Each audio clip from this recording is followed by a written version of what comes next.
Desta volta saímos cara ao concello de Agolada, na comarca do Deza, case no centro xeográfico de Galicia. Así, cruzar, aí.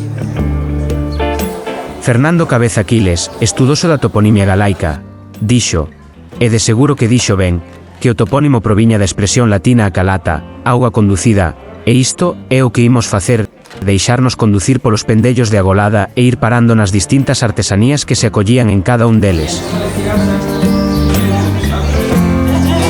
Que é o chulo do proxecto, o prototipo ese deshidrador que non existía. Todas, non? Sí. Nos o que facemos neste caso ten bastante, porque ten bastante definición.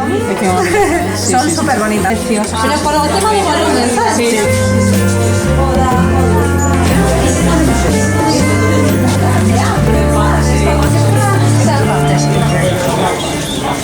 Por que fomos ata alí? Pois porque a pasada fin de semana Agolada era o punto de encontro dos artesáns galegos. Algúns rotativos recollían as palabras de Gabriel Alén, director xeral de Comercio e Consumo da Xunta de Galicia, que definía o corazón da artesanía como un encontro multidisciplinar orientado a amosar, poñer en valor, enxalzar e contribuir ao desenvolvemento integral dos nosos oficios artesanais, especialmente dos máis tradicionais, dos valores da artesanía e da marca Artesanía de Galicia, así como dos produtos gourmet.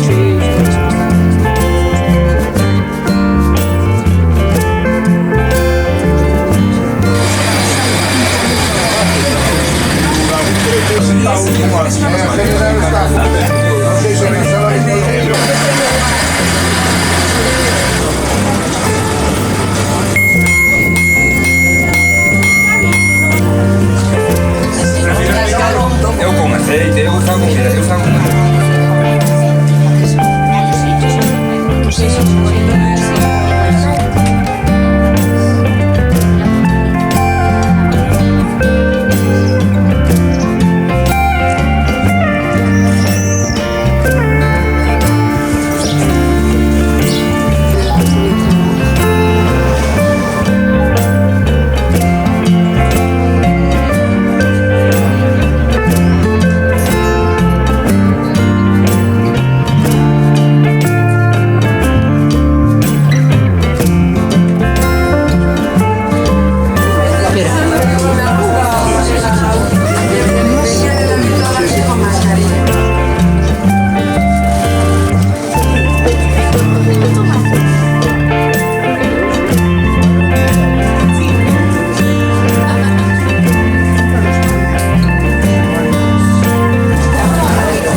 Pero aí vos creo que das escaparatas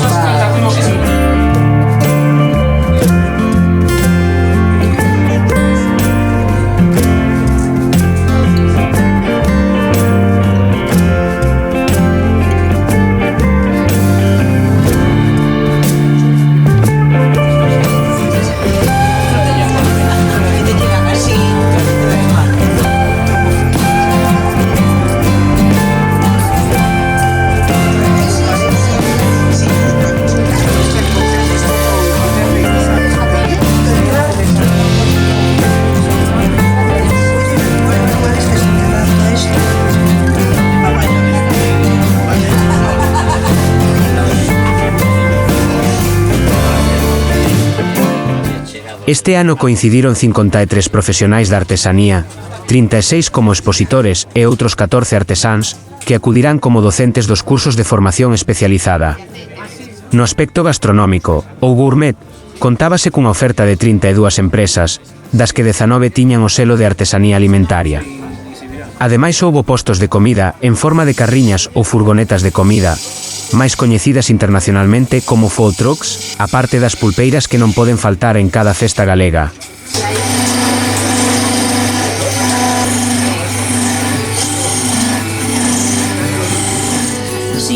feitas. Xusto.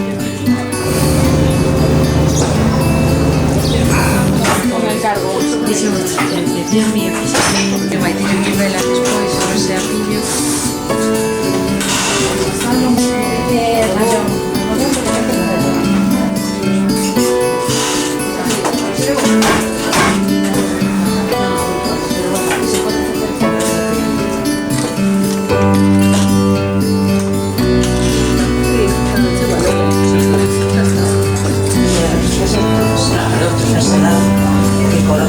Un mal. E que ademais é o símbolo da artesanía, é dicir, Pero podedes estar preguntándovos que é iso dos pendellos.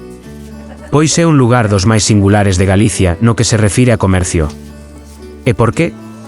Pois porque a Golada logrou conservar, tal vez por estar illada de actividade industrial, ou, simplemente por sorte, unha estrutura de mercado que, segundo os estudosos, data do século XVIII, e no que se acollían feiras moi populosas.